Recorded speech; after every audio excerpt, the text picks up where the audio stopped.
Let's get it. And I'm live on X, and it's the first time giving it a try, guys. What's going on? Got some advice from my buddy Drex. He's in the background. And the Admiral will have everyone standing at attention. Right now, we have some big news and reports, possibly Eric Ten Hag's job safe, possible new contract update, or given until the end of his first contract to see what's going to happen. Also, some news: Rashford, $75 million bid. What's going on there? Would you sell him? What are you thinking? Everyone in the comments, let me know how you feel. This show is about all of you guys. It's not just about us talking and giving our views, but your views as well. Guys, big up to all of you watching. Those of you that might be watching on X, those of you watching on YouTube, don't forget to smash the like, subscribe, hit that notification bell so you can see when we're live again. Big up to everyone and hope you're having a good evening. We're going to also talk about Luke Shaw possibly being sold and what is happening. What is going on? There's some news about Dan Ashford probably being a done deal. Sam Wilcox on his way in. Recruitment, the structure, back in Ten Hag. Things are looking up. Manchester United fans, we got 10 more games to go. Let's get into the show.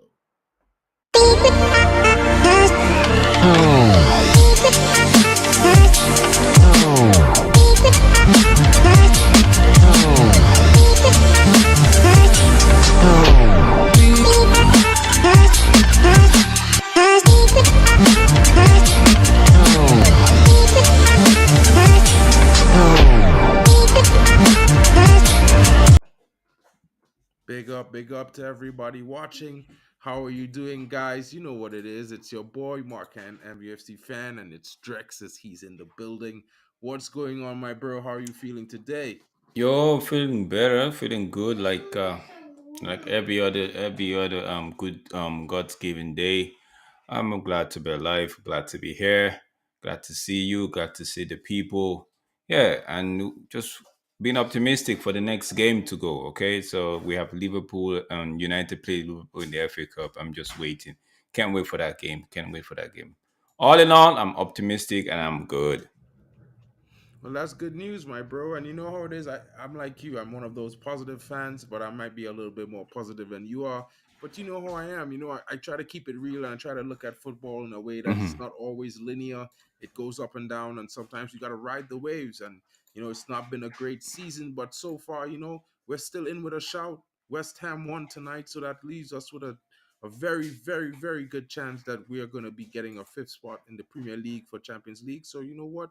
In the next month, I think the dynamic is going to change drastically. If we looked at the reviews of the games and the previous fixtures a while ago, you know what I mean? With my buddy Craig, he was there. And as I was saying, in the month of April, could see a lot of changes in the top of the table because there are four teams above us that all have to play each other each and every match week in the month of April. And then we get to the last four. Guys, what's going on? Drex, what are you saying? Like there's been some reports, some things happening, like basically what's possibly going on. What do you think about, possibly getting $75 million for Marcus Rashford? I don't know how you feel about that, but what are Yo, you thinking? Yo, for me, big up yourself, Craig. It's not rocket science, right? If Big up, bro. it's 75 million, it's not. It's a good amount of money, but yo, for Marcus Rashford, if it's I don't honestly, let me just say it out here. I don't think Marcus Rashford would want to leave United. I don't think United will want to sell him. However, if that other conversation actually comes up, and maybe Rashford is saying, okay, you know what, I'm looking for another opportunity or a fresh challenge outside the Premier League, then maybe yeah, then I would say 75 million is not a bad one. But if United could actually set the target for like set the price tag for maybe like a 95, 100 mil, then they have to negotiate. Maybe 75 mil for like cash, then add-ons maybe 15 or 20. Yeah, it's like if he wins the Champions League for them and all stuff like that, right? So I feel like 75 million is good. It's good, but we they could actually still push it up and yeah, maybe up it up to 90. 90, then we I believe that we have a good 90. We have a good bit of business going on for us. But don't forget, 75 mil for uh an academic product. It's pure 100% profit, right?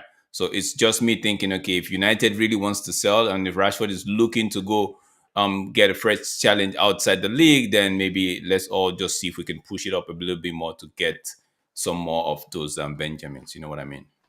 Well, I mean, I like that idea. Getting more Benjamins is also good. You know what I mean? And as Craig Warby is saying, big up to you, my bro. PSG is a perfect brand for him. They will suit each other very well. At the same time, for me, I'm like 75 M's. I'm not even negotiating. I'm taking it straight up. I don't even want to hear anything else. Just give me the P's and let's move on. Because I'm not trying to be, dislike. I'm not trying to sound like I dislike Marcus Rashford or anything like that. But at the end of the day, I feel like sometime there comes a time when you can only do so much, and he's done a lot for the club. But maybe it's time for us to part ways because it's been near a decade. You know, we some of us feel like we've not got the performances from him that we think or we deserved. You know what I mean? So it's one of those things where I feel like we gotta just take the money and go. Let him move on with his career, and let's move on and get a fresh start finally. And I would say the same for lots of players in the squad. If we're getting good money, take it and go. You know what I mean? At the end of the day, he's a good player. He's very good. He's been very good. But right now, we need better. Yeah, yeah, we need better. But who's to say? See, I'm just gonna still play these right there, right? Yeah, Craig, I know say take the money and run, all right. But for me, who's to say if we actually get a few personnels into the squad, the man might not just um come back rocking like he did last season, right? Because I just feel like I'm not saying, like I said earlier, if the conversation is on the table, Marcus Rashford is fancying moving to another league, and it's not just going to just another club in another league. It's going to PSG in the French league, right? And it's looking like, okay, I want to make that move. Then might as well just do it. 75 mil. Yeah, I don't think if he had, I think if we had competition for him, maybe the price would have been starting from like 90 or something, right? Hmm. Um, just the fact that maybe who else is going to be interested in Marcus Rashford? PSG. Who else? Maybe I don't know if an Arsenal wants to come in, or maybe Barcelona. We know they won't be having that sort of money, right? So, but I'm just saying, it's fine. 75 is okay, but I would still want to push for maybe a 90 just to get a little bit more because it's 100% profit. So whatever you get, you keep. 100%. Like, and it's funny because I always look at it from the perspective of what do we want? You know what I mean? What do we need? What is the factors? And right now we don't really have the money. You know what I mean? We don't really have the money. So it's one of those things where it's difficult. And as much as I wouldn't like to say see Marcus Rashford go, I mean, I think right now is about the time because we've not been seeing the performances all season. It's been looking more like he doesn't really want to be here. Now, I could be wrong, but what I see on the field doesn't scream to me that a player wants to be here and wants to do well. You know what I mean? Yeah, So, I get you, but also don't forget that the structure hasn't been right, right? So, yeah, perfect fit for Rashford, PSG. That says Craig, but also Craig, don't forget that Luis Enrique has been trying to make a squad that it's not so what's the word, branded, if you know what I mean. Like he wants to keep it to footballing reasons, not just branded players. That being said, I feel like maybe Rashford at the moment, because he's a true and true United born and bred, I feel like the whole situation with the club actually at one time, or maybe I'm not an excuse. It's just me trying to think and see what might be an external factor that might be affecting some of these players. For someone like Marcus Rashford, like Luke Shaw, I feel like the toxicity in the club, the fact that the club has not been properly run, right? Maybe has some level have something to do with their orientation and how they carry themselves within the club.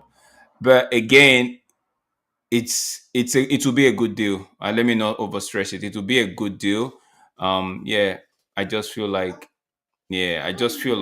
maybe there's something in the club, the toxicity, the back and forth, the uncertainty, and all of that has gotten some of these players and just eating deep into them. So maybe a fresh start for some of them outside this environment might just be what they need to actually get their career or their yeah, most of them, like for Rick Shaw, it's almost done. For Marcus Rashford, maybe get it back to that place where he's excited playing football again. Exactly, and like people might say you're talking bad about Marcus Rashford. You're saying this and you're saying that, but at the end of the day, I'm also thinking about his best interest. I mean, like he's been in the league almost. He's been in the league almost 10 years now, and he would want to win something. He would not want to end his career without trophies, without titles, without giving his best. Big up to you, Jarvis. And I'm saying that like right now in the next 10 games, he needs to show the fans, show everyone that he really wants to be here, not by talking, not by doing interviews, but by doing what he does best on the football field, scoring goals, getting assists, leading United to wins. You know what? If he makes a stake by scoring the next 10, 15 goals of the season, I'm going to be happy about it, bro. You know what I mean? I might even change my opinion about it, bro. I'm being really honest about that. But at the same time, I'm looking at it from the perspective where maybe maybe we should just let him go at this point in time. It's just how it works. Yeah, letting him go. Yeah, like I said, if his head is no more here, then there's no point keeping him. If he feels like he needs to pick up another challenge somewhere else, then yeah, he could go there. And if he's gonna go 75 mil, it's a good price. I'm just saying if we kind of take it up a little bit, 90, 80, 80 or 90, then yeah, whatever we get, we keep. So that's a. I'm not too keen on keeping players, right? But if we see from what we read and what we, because we can only go by what we read and by what the people say. So in this case, what this Sir Jimmy said in the past, how he wants to get United back to where United used to be, and the fact that they're saying that if you see what they're saying, okay, they're trying to cut costs, they're trying to put back structure, they're trying to make sure everything is going well. So if that be the case, then I won't be scared about we getting 75, 80 mil and not investing like as to previously. When we sell players, there's a high chance, if not 80% chance, that that money would go somewhere else. It won't be put back into the squad. So, but with these guys in position, with these guys in already, I feel like, okay, if they sell a player for 40, there's going to be an X amount, a percentage of amount that's going to go back into the team, as to previously where we don't get to see anything. Most of our players tend to leave for free, actually. So it's a case of if he wants to go, then he go, then we get what we get, and we reinvest it back in the squad. It's a win-win for everybody. If he stays, it's a win-win for everybody as well. So I'm not too forced about it. Yeah, right now we should be focusing more on performances, on what we're seeing, and consistency, and how we can move forward. I think it's high time we start living in the reality of change, because at the end of the day, it's upon us, guys. It's not like if we all, feel like suddenly it's going to start working tomorrow, it's going to start working next month. We know it's going to be a process of maybe another 1 or 2 seasons till we get into that consistent form, competing for titles again. But you want to get a head start, you want to get a jump, you want to start walking, start moving faster, and go along with the flow. So rather than just go along and hope that you're making strides, you want to make them confidently. And I feel like, maybe we need to get look at more players coming in. Even if he stays, get some other players that could actually back up, what I mean, more system players that will fit the system. Because at the end of the day, we talk about a style of play and a style of play, but mostly when you look at it and you think about it from the logistical perspective, it's why we got Ten Hag. Because the management or whoever was above decided they wanted to go to attacking, expansive style of play, and Ole Gunnar was not experienced at that. So when they went for Ten Hag, it's because they went for someone who was experienced in that style of play. You know what I mean? So now the only step is to get players that fit that style of play. And this is why I feel like we got Omar Barada, we're going after Sam Wilcox. It looks like we're going to be getting Dan Ashford soon. All of these things are to fit with the mold of supplying the club with players that fit the profile. And I know my buddy Manj is going to have his opinions, because we're also going to be talking about the FA Cup, and he's going to start that bit off as we segue into that moment right now, because you know what? He's not going to be here for long. Big up to you, Manj, coming in. How are you doing, my bro? What's good? Big up Mike, big up Drex, man. Can you hear me? Yeah, yeah. Oh, Loud and yo, clear, loud bro. and clear, bro. What am I saying? Yo, we so just what's need. your take? What's your take on the report? We're just saying what you think. 75 mil, or you'd say okay, keep Marcus Rashford and get some few players that could play, some 6-10 players that could play with him, and let's see if we could get a finer tune from the guy. Because like Stephanie is saying here, he's 7 games away from 400 appearance for United. That's a big feat. That's a huge one. So what are you saying? Marcus Rashford is the poster boy for Manchester United Football Club. He is their top, probably going to be one of their top t-shirt sellers because of the man board and bread business. You know how they do the Monica, and yeah, I don't see him going anywhere for the foreseeable future, lads. I think he's staying for quite a few years. So, but obviously, they need unless they can get Mason Mount fit. The English quote, you know how they do, or we can say, oh, Mason Mount is a Manchester, you know how they do the catchphrase, MMM7, whatever. But for me, I think Rashford stays for the foreseeable. MM7, yes, bro. Yeah, oh yeah, yeah. Like I said earlier, I said if it's I don't think he leaves, but if something Rashford comes in and say will be open to it, they won't really want to hold back on that one. Yeah, I feel like that's the only way that's gonna happen myself, bro. Like, I mean, at the end of the day, it's just some news that we're going around that we're talking about. At the same time, we're gonna talk about the fact that there's also rumors that Luke Shaw is about to be moved on in the summer, and they've already secured targets for the left back position. What are your guys' thoughts? I'll go on. I'll go first on that one because I would have to maybe take a quick break and Yeah, come go back in ahead, about go 10. ahead, bro. For me, Luke Shaw, yeah, he's been here what almost the same time as Marcus Rashford, right? I think about, yeah, 1 year he- more actually. 1 year more, right? So for me, if we're gonna get another left back, right, I wouldn't mind keeping Luke Shaw for another year. But when does his contract? Let me see. When does his contract run I out? think he has a year again on his contract with an option for an extension. Okay, so if he still has a little bit of time in in his contract, right? So I just keep him right, keep him, then get another, like, your, how it is, your very own left back, where that would start in week out. Luke Shaw might just be coming off the bench, more like a bench player for me at this time. But if he's not up for that, if he feels like he wants to play every now and again, then yeah, just put him on the transfer list and get whatever you could get for him, and you'll go invest those money into a left back position. So, like I said, I won't be there. There are a few players that could actually be crossed, and I would scream my lungs out if they want to sell. But players like Luke Shaw and Marcus Rashford, Mark Tomini, Harry Maguire, I won't really. Wan Bissaka, I'm on like 60-40, 60 in favor of, I don't want them to sell him, and 40. So, but others, I'm open. Whatever wants to happen, I'm open. Do not touch the likes of Maino, Garnacho, Hoyland.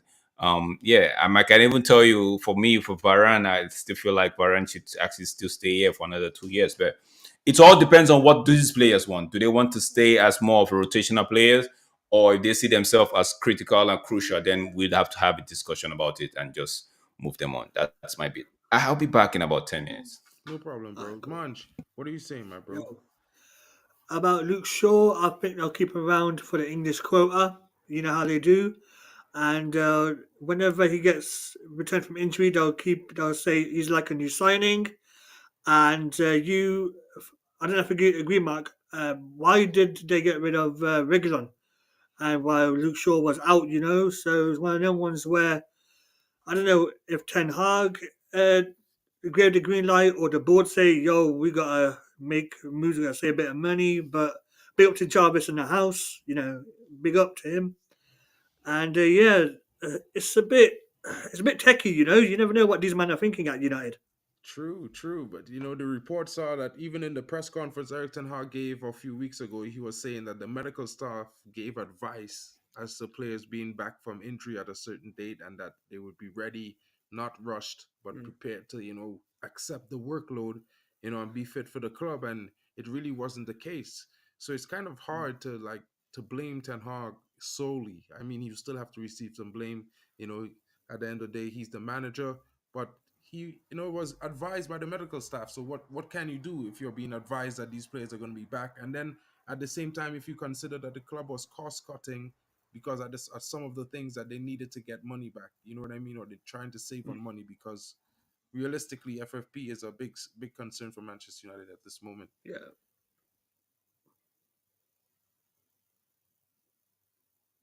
You there, man? Oh yeah. Just waiting for Jarvis to come in. I was like, Oh, I don't want to I'm be. about to bring him in right now. Big up to you, Jarvis. What's good, bro? How you doing, man? All right, big up, big up. Big up Jarvis. I'm eating my cashews. That's all good. That's all good. I be eating a bunch of cashews myself. Big up to you, Mrs. Messiah, in Big the up. building. Hope you're having a good night as well. And I see Craig Warby is saying, Rashford is in his golden cage, is in a golden cage. He's not living up to his profile. It's fine being the poster boy, but you have to perform consistently. I totally agree with that Mm, comment. And at the same time, like I will always say, if Marcus Rashford starts with has a good game, the offense usually has a balanced attack going forward, and they usually perform really well. So yeah, it's really important that he comes out and gives his A game whenever he's on the field. It's just difficult for me seeing a guy with so much mechanics, ability, pace, you know, and everything going for him, not able to perform week in, week out. yeah, It's just strange. yeah. It's Jarvis, very how you strange. doing, man? Yeah, I'm doing good. I'm doing good. I just finished the stream with Rich and G Wolf and Kieran and other guys. So it was good. Very good. Are we talking about transfers now, or what's the topic for tonight? I'm actually just we're just actually meant talking about Rashford and Luke Shaw and the possibility that they, or if they might leave or if they're leaving. As you know, there were reports that they're already looking at another left back, a young Yeah. left Okay. back. And well, Marcus Rashford, there's reports that they had a $75 million bid for him. So not sure how true that is, but just wondering how anyone feels about that. I would take 75 million right away. The problem, I'm not hating on Rashford, as I said earlier today. He's a decent player, but he's not living up to the hype. He has big limitations in his gameplay. He has pace. He's an okay dribbler. He knows how to cut in and take a shot, but compared to all of the other world class left wingers in the world, he's nowhere near. But he's extreme. He's best in class when it comes to pace. So Yeah, true. you get extreme qualities from him. But we need more leveled players at the moment. I was making a shout for Jared Bowen, for example, but he plays on the right. I would love a player like Anthony Gordon from Newcastle to play on the left. Højlund in the middle, like extreme work rate, robust players, Premier League proven players who will come in and make an impact on the team and always be consistent. And then we 100%. can bring on players with extreme qualities, buy world class players. Then we'd be able to absorb them. But at the moment, Marcus Rashford's abilities in a way only make us worse. I hear that. I hear that because, I look at the lad and I'm like, last season he scored 30 goals. To be honest, I was not expecting that from him. But when he did it, I was like, listen, with the amount of chances he was getting last season, if he get half of those chances, he still scored 30 goals this season. But Mm, it just hasn't been falling for him. And, hats off to the guy. He's trying to, make the statements and try to back them up. But the performances aren't there this season. And I would like to see more from him. I hope at the end of the coming down to the end of the season, at least he can show something mm, reminiscent of the form he was showing when he was going on the unbeaten run for, like, I think it was 21 games last season. But as it stands right now, I would definitely take the 75 million and walk. I would not even negotiate for it. You know what I mean? I'm like, yeah. yeah, where do I sign? But at the same time, we have a other issue in the back, which will be as well, Luke Shaw, who's, Mm, been spending a lot of his time injured. Like, Yali Malmin has been saying, he feels sorry for the guy because he's missed most of his career to injury. yeah. And we can't really depend on him, and we're going to definitely need a left back. We've been left without one, and we've been playing an unbalanced team for most of the season because of it. Also Mm, Malacia, he's probably going to be back next season. So And how good is he going to be? Is he going to take half the season to get back to the form that he once was at? We Yeah. are not too sure. He's still young. He's developing. I think Malasia can come back, and I think he has the mentality. He looks to me like he has the mentality to come back.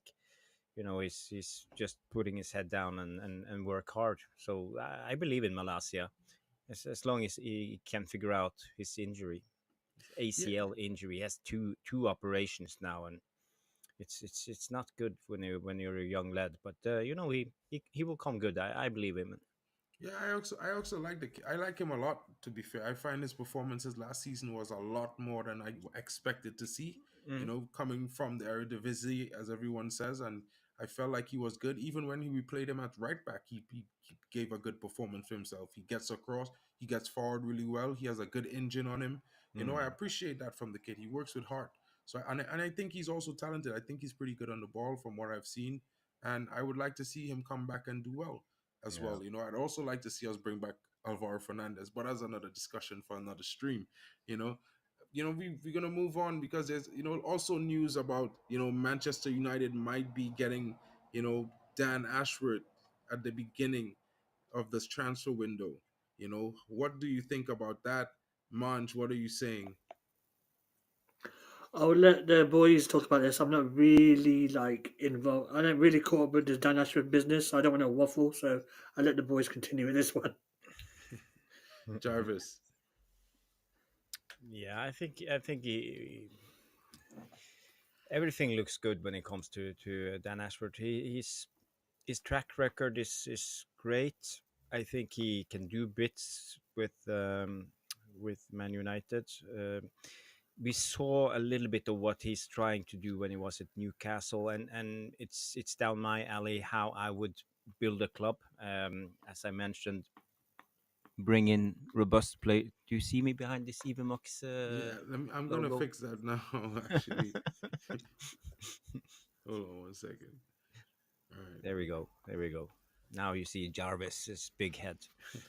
right. I still think mine is the bigger one. No, no, no. But he tries to build a squad. He tried to build a robust squad. He brought in a lot of Premier League proven players. Who did he bring in? Wilson from Callum Wilson. He brought in. He played. Who's that guy in the midfield? And Anthony Gordon, for example. So a lot of Premier League proven Tonali as players. well. He brought in who Yeah, was but pretty that's the icing decent. on the cake. That Tonali is the icing on the cake. Like Trippier, for example. That's like robust players who always put in a performance, like at least give you a 7 or a 6, but not a 2.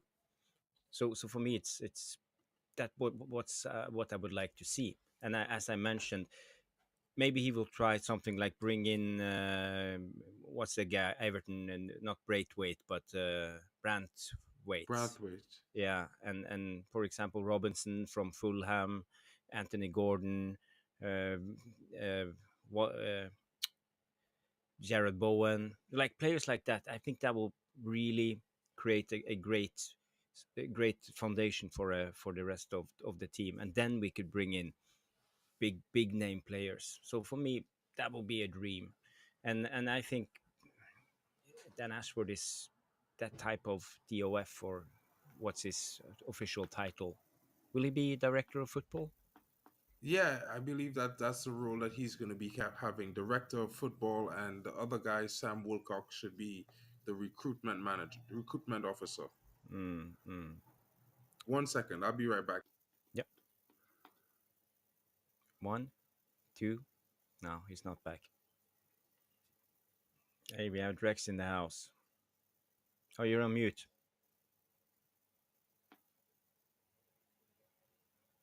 Yourself. Man like Jarvis, pick up Hey, yourself. hey, big up. Yo, for me, I just want to see everything getting sorted out. I know there's this time where they have to stay until, I like to say, I don't like calling gardening leave. I just say they stay out of work and just tend to the garden, right? And just have time with the, So, yeah, I just want to see all of this because it feels like we've been talking about structure, and we are at the brink of actually getting some structure in the club, right? So, I just want all of this to just get in, let's just start seeing what they can do. Like you mentioned there earlier, you said something about getting robust players, not just the icing on the cake, which for me, it's the most important thing. Don't be getting players that you don't have the cake. Why are you trying to get the icing? Why are you trying to make it beautiful when it's so hollow inside? You know what I mean? So so for me, it's just get people that could actually get these things done in more like a timely fashion, and also more like an experienced head that, over the past we've had people that don't even know what they're doing. We're scout. Take for example the season where we were going after Jadon Sancho, right? That we didn't end up buying him. We had to go through those money because I think the money was available, and for some reason they just felt like they need to put the money somewhere. That's how we ended up getting Pelestri and Ahmad, right? Even at that time when we were getting Ahmad, a lot of people were like, "Yo, this kid hasn't really played much for Atalanta, so why are we spending a whole 30 something million on him plus the add-ons and all of that, right?" So I just feel like we've had times where there was no need to make some decisions, but just because the money was available and because they want to prove a point to their, I said like prove a point to the colleague. Like for example, that move right there, Ed Woodward didn't need to do it. If he had not done it, it doesn't mean that. I don't see if it had hurt us in any way, shape, or form because he didn't need to do it, but he did it anyway. I felt like it was a kind of show off to the people, like, "Yo, see, I could do something. I could pull the rabbit out of the hat," or something like that, right? And that was money that was supposed to meant for Sancho. The next season, we had to go look for a whole new set of cash again, or whatever it is, to go into the Sancho deal. So I just feel like we've had people that don't know what they were doing or don't know what they needed to do.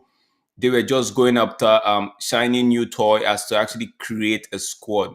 Now I can't just wait, bro. I can't wait for proper structure to come in, and let's just see what we as United, right? Because when was the last time? Maybe when David Gill and Sir Alex left, it felt like everything just came crumbling down.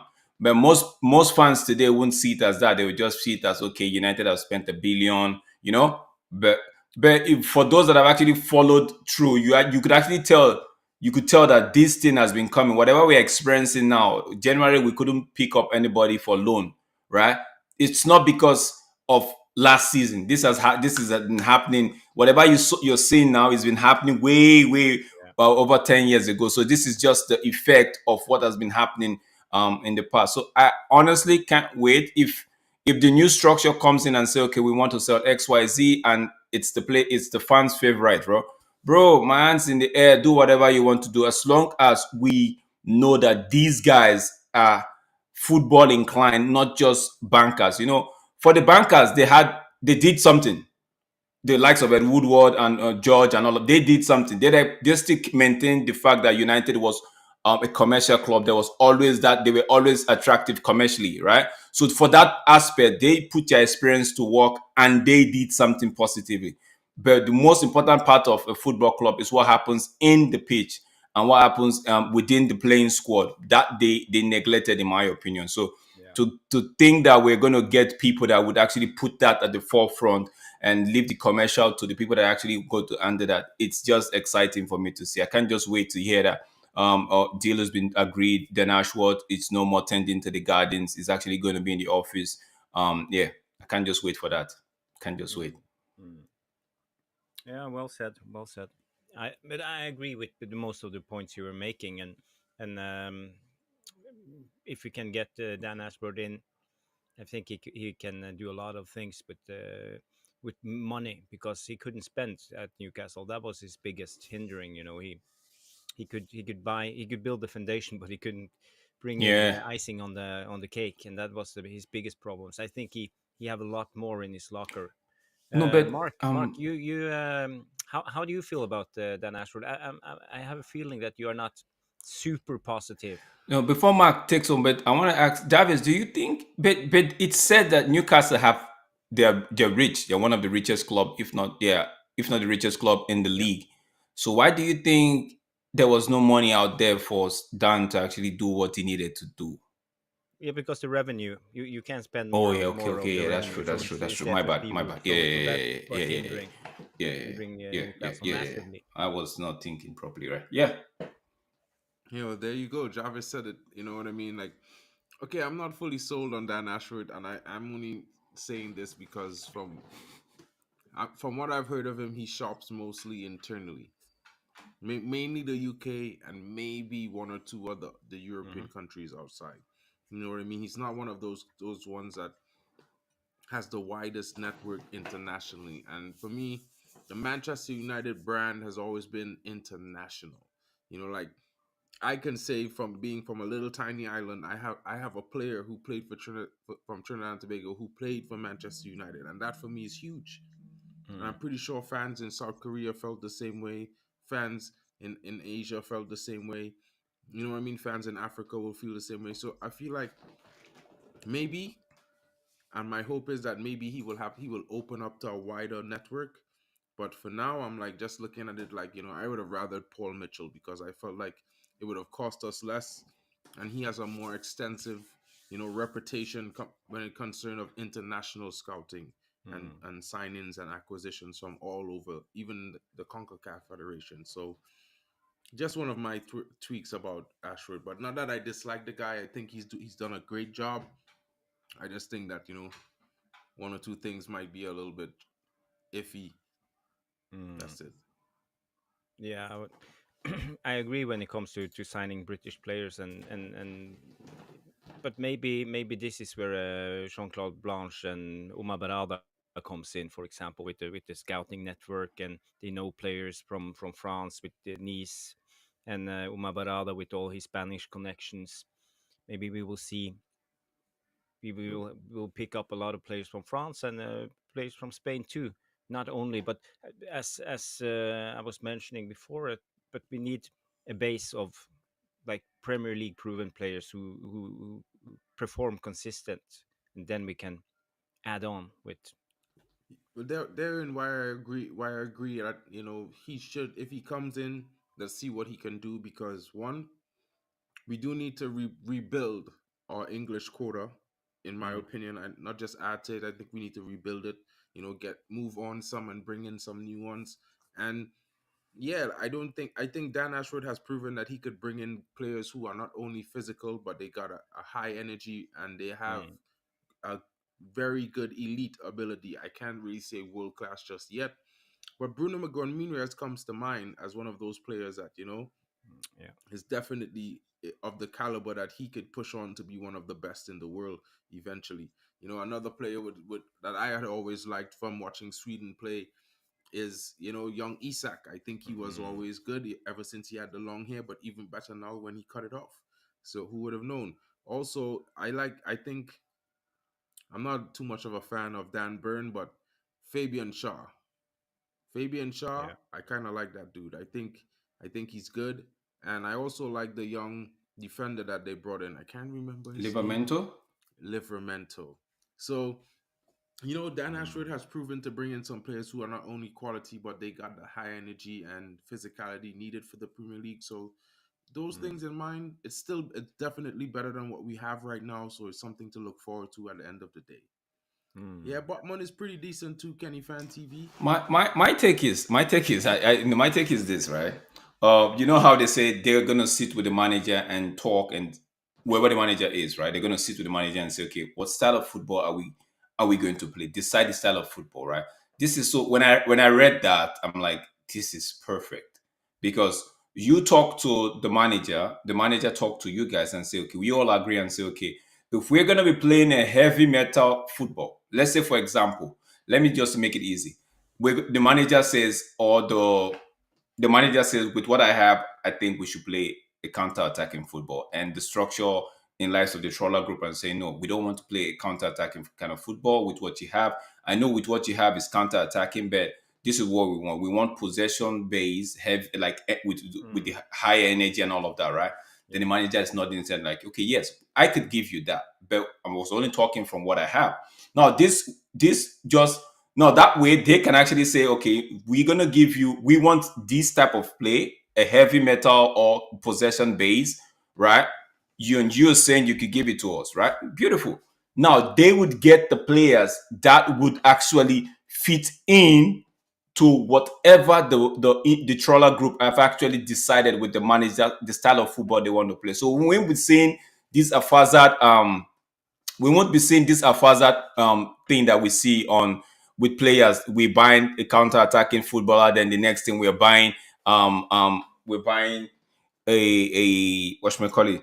A player that can hold the ball. So it's not gonna be. It's gonna be one whole type of player. So if we are buying a striker, a winger, it's all about in their head, and we are seeing what they want to do. So I'm really excited of that. Majorly that line that says we're gonna discuss, and because it's one thing for the manager to tell the Glazers, I want to play a possession-based football, and the Glazers they're looking at him like, yo, we don't know what you're talking about. We're just gonna get you this player, that player, and you make magic whatever you want to do with them. But it's another thing for the management now, the owner of the club to come tell you, I want you to play a possession style of football, and you are nodding your head because you know they're gonna get backing from the management. That's for me, that's exciting. Yeah, Yeah, well, yeah. it's certainly going to be very interesting when you get people now who are footballing first. You know what I mean? It's definitely something to be excited about. Like I was really worried about Eric Ten Hag, but with some new reports coming out, it looks like they're going to leave him until the end of his contract and assess him over the course of next season with some new signings. So that's pretty interesting for me as well. And having Omar Barada, having someone like I would not lie, Yarly, you know me. I was really preferring Paul Mitchell, but Dan Ashwood coming in, it's a DOF that we didn't have at that level before. Even what we had before was nowhere near it. And if we was to get Sam Wilcox head of recruitment, I think it's going to be like a very good structure behind Eric Ten Hag. Even if he wasn't to be the guy that I think he is to take us into the Mm. promised land, and he's maybe just the guy that's going to provide us with stability and hand it over to someone else maybe a year from now, then that I'm still okay with that. But it for me, it's a step forward bringing these guys in, and then having Ten Hag go into another season with the structure behind him, with a situation where he's going to sit at a table and discuss with people who actually know what they're doing and what they want to do with football around a certain style of play, Yeah. and get players in for decent prices. You know what I mean? Mm, mm. What are you saying, Yeah, Jarvis? I'm just saying when it comes to Ten Hag, I would obviously like Ten Hag to stay, and not just to hand it over to someone else to bring us back to the top. I think actually Ten Hag can bring us back to the top, and but it comes down to what type of style, tactic, football we wanna land on when with this new structure ownership. Because if they want to play total football, kind of Dutch style of football, I think Ten Hag is one of the best coaches in the world. But if you want to play another type of style, okay, don't keep Ten Hag then. Go to De Zerbi if you want to play possession football, or go to another one of the German managers if you want to play the high press, heavy metal football. But if they decide to play the total football like Cruyff football, then we should keep Ten Hag. And for me, we talked about it on the other show earlier tonight with the football and tactics of Ten Hag, and I see a lot of faults in his setups. But I believe it comes down to the players, because Ten Hag can only do so much during the game, and it's a big problem because when we press, for example, we get played over our first line of press very easily because we have players like Bruno, players like Rashford, who doesn't know how to press in the right way. They just run right at the defender just to try to win the ball, but they don't think, they don't place their body in a way that will cut the passing lane, and just like slowly like trap the opposition. We don't do that. Um, so it comes down to the phases of play, and out of possession. and our press play is not good with the current setup. Bruno and Rashford doesn't work at all. 100%. Um, have you seen this, Mark, or do you understand what I'm trying to say? Yeah, yeah, I understand what you're trying to say. I've been, for me, I think something has to change. Now, whether it be Bruno and Rashford or Bruno or Rashford, something has to give. Because at the end of the day, we're gonna need to have players who can, sit, have patience in some situation, and know when to be aggressive at the right moments, and Mm, players who are disciplined, because at the end of the day, you're gonna have a responsibility to do a job, whether it's to be going forward and tracking back, or just tracking back, or just mm, holding your position, holding that quadrant of the field or that section, you know what I mean? So yeah. it's one of those things. I got a guest coming in, guys. Let me just get him on the stage and welcome him and hear what he has to say. Big up to you, Mr. Bond. What's going on? How you doing tonight, my bro? Good evening, Mr. Bond. Bond, Yo, how's Bond, it going, Bond, Bond. Mark? Oh, Chilling, yeah, bro. nice one, Jarvis. Big up. Yeah. Thanks, Mark. Greetings to the Lord Admiral himself and Jarvis as well. Thank you for having me on. Yeah, you're welcome, man. Jarvis, I'm just listening to you and I'm nodding in agreement, and then you just have to just go there. And I'm just, why do you have to do that to Bruno, bro? Why? Yeah, well, Why? Yeah, I yeah, yeah, yeah. You're talking Bruno's first Avenger. That's me. First Avenger. And I can't have that. Like, see, I get what you're trying to say here, but the truth is, if Ten Hag cannot use Bruno, he should get sacked. It's just a fact. You're talking about the most creative machine in Europe. If you cannot find a way to make it work, with Rashford, I get it. It's fine. Mm, Rashford doesn't know how to press. He doesn't know how to defend. Rashford is a totally different story. You're talking about an Iron Man who can run for days, doesn't get injured. mm, And the issue here is that he's, in quote, doesn't know how to shape his body during the press. If that's mm, his problem, why can't the manager teach him? Every other manager who's managed him, including what's his name again? The Belgian Portuguese coach, former Belgian coach. What's his name again? Martinez. Yeah. Martinez. Martinez is like, this guy is the best player I've coached. Like, no, no, I'm not going to excuse Ten Hag. There are some things he's doing that are just unforgivable. I can explain why he's not good in build up. You have mm, Casemiro.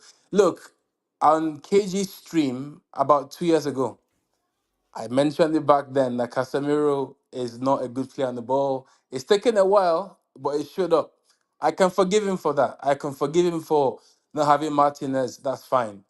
mm, But some things in this setup are really criminal. And it's not a matter there because teams with okay, let me give you a good example.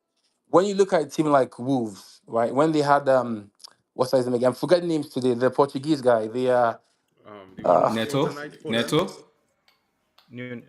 oh, yeah, Cunha. no, Cunha. Cunha. not necessarily. What's it again? The manager. Oh, Espirito Santo. oh, No. yeah, Spiritu Right. Santo. Yeah. Yeah. Yeah. Yeah. When they had this guy as manager, you knew about how they would defend. They had Doherty. They had you knew that it was going to be a long day to break them down. This is none of those players will ever sign for United. Like, if it was about those players playing in possession, I get it. They are not good. But being able to defend is like a basic cornerstone of football, regardless of who your players are. When we're talking about defending high press, yeah, you need players like Liverpool have Konate and Van Dijk. These are two of the best 1v1 defenders in the world.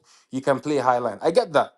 But when we're in a settled defensive shape, we are conceding how many shots? Only behind Sheffield United. And by the way, when we played Sheffield United, they had more shots than us. So that problem is not just going to go because we get better players. Let's Mm. just be honest, because that is not a player issue. Now, the thing with possession, yeah, that is a player issue. But even some of it is unforgivable because it makes it look like when people talk about our players are not good, yeah, some aren't. But it starts to look like, yeah, we're this championship team. We aren't. And sadly enough, when we played that in the FA Cup, the last championship team or whatever, Newport. so bad Newport. for periods of that game. Mm. And Newport, and this is nothing to do with players because you have an Argentine World Cup winner. He played in that game, Martinez. You have Casemiro, four-time champion. He's rubbish in the elite sense, but against Newport, come on, that's a different level. So Ten Hag, this is not just saying get new players and everything is fixed. There's a lot more that he needs to do. There's a lot more, and he's so lucky that David Moyes might have saved his job today. He's lucky, and this is just saying, assuming he can even get in top five. He's super lucky. So Bro, let's see how that goes. I'll rest right? my case for now. Two Yeah, things on that I had to come at you with before Jarvis coming because I know Jarvis, and I would just say this outright. You know, Jarvis is a Bruno fan as well. He just kind of critical, so it sounds like he's negative on Bruno. But I would just say that for Jarvis, so he don't have to say it himself tonight. But at the end of the day, as a Bruno fan myself, I would say this much. You know, I wouldn't blame Bruno for some of the situations that he's been in and the way he's being criticized. I would always say that there are certain players in the squad that don't have the footballing IQ to read the game. And that is huge for players like Bruno. And if you look at Bruno when he plays with Portugal, like the guys in the chat have been saying, like Yali Man, you know the kind of monster he is. He's create everything for Portugal. And when he makes those passes, there are players there to receive them. So my thing is that you could see that with some players in the squad who have been here with Bruno for more than 2 seasons, they haven't been performing like they know what Bruno is going to do. And everybody mm. knows what Bruno is going to do in certain situations. And these players have the pace Yeah. and they have the ability. They Mate, should be there. mate, No, wait. No, that's not my finish, no, bro. So I mate, can I say understand that. something? Is that? Let him land.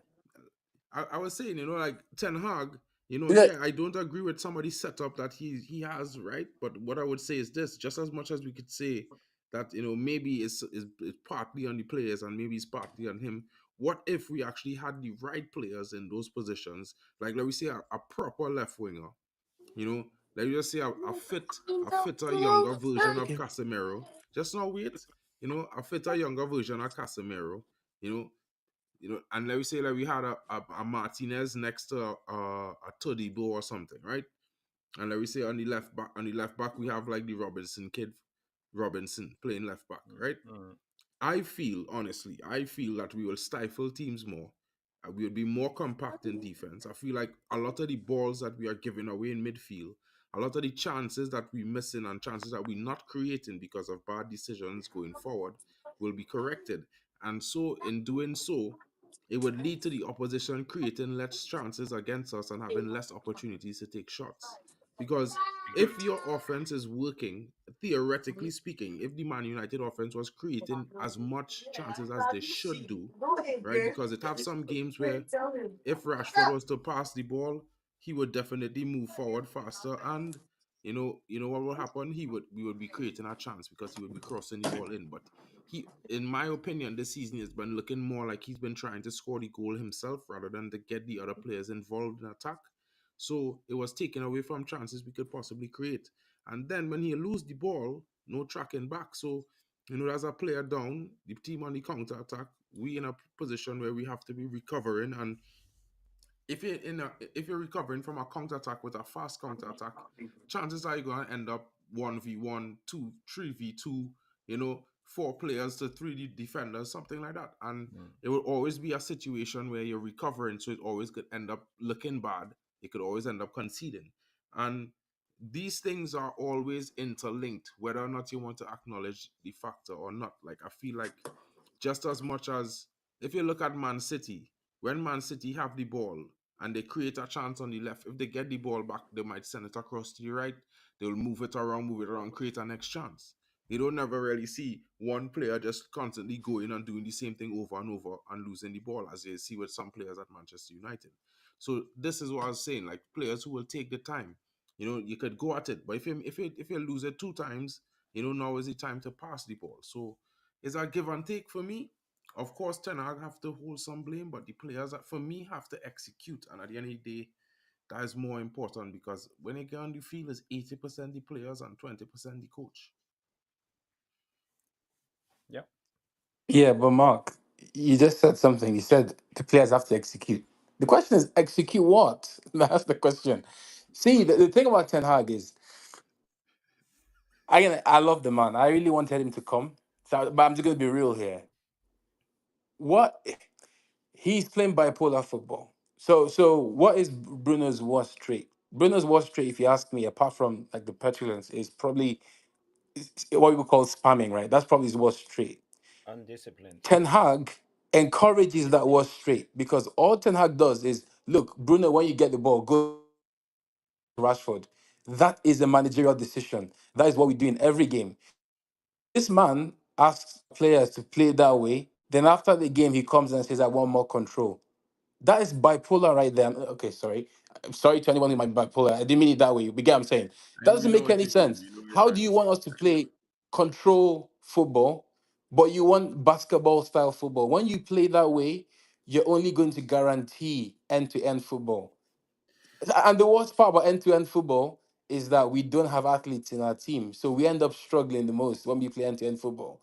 So it's like the man needs to make up his mind. What do you want for this team? And then, as I said, someone, I think it was Jolly in the comments, asked why has Bruno dropped off that much? It's because Bruno, just watch him now. He gets the ball. The first thing he does is look up and play long. That's all we do. And the worst part is Bruno is finding those balls in our half, deep in our half, or behind the halfway line. He's not actually receiving the ball where he should be receiving the ball to do maximum damage. That is the difference between Bruno of now and Bruno of like uh, 2, 3 years ago. So Ten Hag needs to make up his mind. What do you want from this team? And actually play to the strengths of this team. It's all over the place right now, and I don't see how he's. There's so many things that we see as fans, and this is what bothers me. It takes him such a long time to see it. We as fans saw Anthony wasn't working. We saw it like you know Not we six, as seven fans, months before he some saw it. fans. I'll just say that. Yeah, and the worst part about Anthony is that now you're never going to see me here defend Sancho. I think he's a waste man. You're never going to see me defend that guy. But the difference here is that whatever happens to Sancho in terms of his grievance with Ten Hag, there's some justification there in terms of why are you playing this guy who isn't playing well, and Ahmad might have the same grievance as well. Yep. Now the manager should not be putting himself in that position to allow the players to be in quote right, even though I have a feeling that Ahmad isn't training that well, and I have a feeling that Sancho, obviously we know he didn't train that well either. So the manager was right, but he kind of sold himself when he came in. The way he kind of handled the Maguire situation, I was like, yeah, this guy actually believes in merit. Yeah, I think so. The way he handled Ronaldo, and then all of a sudden he messed up the Anthony situation, and even other micro situations like McTominay. Everyone saw it. Like, why are you putting this guy? There are many games where we're playing with 10 men effectively, Yeah, but and Ten there's Hag. no one else though. I feel No, like no, no. you're It's not. not. Yeah, but there isn't. There isn't. Like, to be fair, like I will have to say this in his defense, because if you look at it this way, like at some point in time you have to trust some players. Like at the end of the day, McTominay is a senior player, and as much as we could say he had to sit on the bench, he have a contract, and 90% of contracts usually have a certain amount of game time in it, right? And it might not be like 10 games, but it might be five. You never know. And let me be really honest. McTominay has come and shown up in critical games. As bad as he is, no one expecting him to be great. You're expecting him to come in, pop up, probably get a goal, and put a decent performance in. So we're not Mate, expecting him to but provide you those know who 100%. McTominay is, though. Exactly. But if you look at the back, McTominay is the descendant of Fellaini. Good off the bench, but never starting, and I respect that. I we love that. I respect that respect it. too, but like I say, and look at it like this, right? It have other players who get starts in the team so far. Mason Mount hasn't really shown up yet. When he come back from injury, maybe we might see something different. Amrabat hasn't been having the best season so far. He's had a few very good games, but it's been up and down for him. The same with Casemiro. Now at the same time, we have seen when Manchester United has had their best 11 and the full defense fit, including Martinez and Luke Shaw, right? That we can dominate teams and they don't concede as much shots as more shots than us, and we have more shots on But, target. Mark, So I mean, it's we Mark, have can I a ask you a sample question? size because both months we were team of the month. We were team of the month in November and team of the month in January. So it's basically because something is going on right when we have all the starting 11. Now, for me, Mark, the can drop I ask you off a question? is the problem. Hmm? Let me ask you a question. So the first thing is, number one, I saw this on Housen's channel. When you compare Ten Hag's era to Ollie's era to Mourinho, all the way back to Fergie's last season, Ten Hag's last year team and this year team have considered the most shots. So this is not really about the players. There's something Still wrong do with the better than system. most of them though, because That, Oli never that's number really, one. you know. Okay, all right, that's one. Now the question is this: the last time I was on this channel, this was before the Everton game, Mm-hmm. and this was before Man City and Liverpool. Mm-hmm. We saw the Everton game; it was horrendous. Cool. Now we saw the Man City game. Now here comes my question, and this is what I was trying to ask you. Liverpool went into that game with a lot of injuries to key players, and then during the game, some did come on, like Salah came on like with 20, 15 minutes to go, and Robertson as well.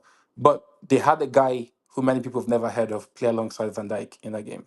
They had Conor Bradley, who made his breakthrough a few months ago, playing at right back. Okay. They had Elliot playing in the Nunez was up front, which is fine. They had a lot of random guys in that Okay. team. All the guys Why? who random, all those guys who random spent the last 5 years training in that No, no, system to be the no. backup But in this the is the question I position, want right? to go to. This is the question I want to go to. These players, Mm-hmm. a lot of which we will never sign at United, by the way. Of all these people I've called, maybe I'm signing Elliot to be like our new McTominay. Apart from that, I'm not signing any of these guys. I don't think they're that good. How is it that they gave City a real game? How is it that they could actually have beaten City? They should have actually, because they What do deserve you to mean a real beat City. game? You're talking about in the second half because they didn't have No, a no, shot no. on The whole target in the game. first half. The whole They game. didn't have a City. shot on target in the first half. They had one No, no, shot because in the no, no, first half that was off but I, target. I watched. We both watched that game. They didn't get shots on target because they were missing chances, not because they were outplayed or anything like that. No, How I'm not many saying games have no, you but I'm seen? just saying. I'm just saying, like, for me, it was no different from the Man United game, except that Man United scored. Had was leading 1-0. Nah, The mate, not first even half, the close. first 50 Nah, mate, not minutes, even close. When we it was played even. Liverpool, we had that Hoyland chance, one, and we had the one where we tried to cut the I'm not ball talking back to about when we played Garnacho. Liverpool. I'm talking about when Yeah, we played Man City. When we scored the first goal, the first half of the game, United was mostly dominant for the first 20 for 25 minutes. mate, we weren't Then the dominating last anything. then the last 10 minutes. Okay, but fine. Let me give that. Let me give that to you. If you say we did that, that's fine. It's a 90-minute game anyway. The Hmm. question comes to this: why is it that these teams can actually give City a game with their reserve team? Why is it that these players will never sign look better playing for Klopp than our first team? Even our first team will not look that good against City. Why? That's the I question I'm mean, asking you. like Why? that's like I don't know. I mean, maybe I shouldn't answer this one. Maybe I Yeah, should let give me it a let me answer chance. let me answer him. Right? The Because answer lies in the question, right? Big up Bon. Alpha, how you there? I'm good, bro. Yeah, so my answer to you is, can our players run like the players for Liverpool and City? Yes, yes, they Can can. our play they can run, Yes, they can. right? And you've We have seen so it. many kids Wait now, beyond bro. below 24 years old. We You should be I'm can able to not do it. you saying, can but that's my like question Yes, is, have you seen them do that? Have you seen them give their all for any game? that is the coaching, bro. We're saying the same thing listen. Just don't here. wait. Just don't wait. We're I saying the can same take a thing. horse to I can take the horse to the stream, right? I can't force it to drink water. No, no, then That's the case of that's on United management. players, because it's not today we see. See, I've watched United for a very long time, even with this crop of players. It's not. This is not this season, last season, the season before last. It's not the first I've actually seen teams from that I don't expect to bully us. Right? They bully us. They come and they bully United players as though the only players that United players tend to bully, right, in the past 5, 6 seasons is the Arsenal players. That's the only players United, when they go play Arsenal, they play as though like, yo, is something at stake for them. They only tend to bully Arsenal players. Every other person have a free go at United players. It's not this season. It's not last. It is something that has been with most of these players. So I But you're understand. making I but understand. you're forgetting something there though. A lot of these players that we're talking about now that should be able to play a high press game were not there 6 years ago. They only broke through this season. Why do we play like we're always tired? We've seen the reports of how the players are trained, they're drained during training. They tell us that they play one game per week, but they come on the pitch and they look tired. That is a behind the scenes thing. Bond, Let's not lie to Bond, I ourselves. will give you this one, right? I will give you this one, right? You're letting your bias for the manager get the best of you. If you actually sit down and think, no. If you actually sit down and think this thing through, right? Even in the time of Ole, we had this same problem that you're looking at. We had the same problem, right? So if I feel like, because when I'm watching, I see a lot of people on Twitter, they're like, oh, how can United players not run like this, right? It must be this, it must be that. Yo, it's like you guys have not been saying this same thing has been happening long ago. This same said thing I've said, like, I didn't know you guys maybe like 3-4 years ago. This is the same thing I've been saying over and over. Okay, Like, I have a response to that actually. It has been happening and hasn't been happening. Last season, remember after Brentford, the whole story about Ten Hag, getting them to jog, and then they did that thing, and he joined them to run. So yes, it has been happening, but that is a coaching issue, and the fact that Ten Hag got them to run and he sort of fixed it shows you that he can fix it. It's not an unfixable problem. He Yeah, can but fix it, and yeah, but it's Mr. been Bond, unfixed. the That's the thing is problem. for It's been me, right? The unfixed. thing is for me, I don't know how you might feel, right? But this the key thing for me, right? I don't want the manager to make up a system to suit these players. I want the manager to have players that suit his system. Because you know what? It not working. It not working. And not only him, Ollie had the same problem. Ragnick had the same problem. Ten Hag, this is not. I can't do this, bro. Like, and I understand that we're not looking the football not looking great, but right now, and if you really examine it, there's some games where the performances for the first 25, sometimes 50, 60 minutes, it's almost like shocking to see the United side how they're creating all these chances and different chances and stuff like that. And for me, I just look at it like, you know what, right? I would blame Ten Hag for the fact that some of the situations and the setups might not play to the strengths of the players. True. But look at it this way. Are these players, do you want these players to be here for the next 5 years, 2 years, 3 years? I don't know if I want that. I want some players to come in and show their worth. Now, the young players coming in and the youth that we have, some of them is their first year or second season training in a brand new system, because United used to play a different system throughout the academies before Eric Ten Hag came, right?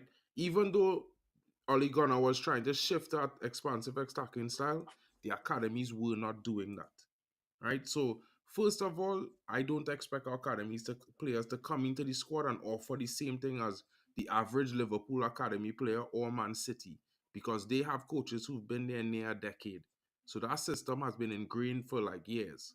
They have a way more experience playing in the position, knowing what to do, whether it is in a lower league or the reserve league. They still have experience playing the same way the coach want the starters to play in the Can first I game. ask you a question? Then you Mhm. can carry on. What was Ole's style, and what is Ten Hag's style?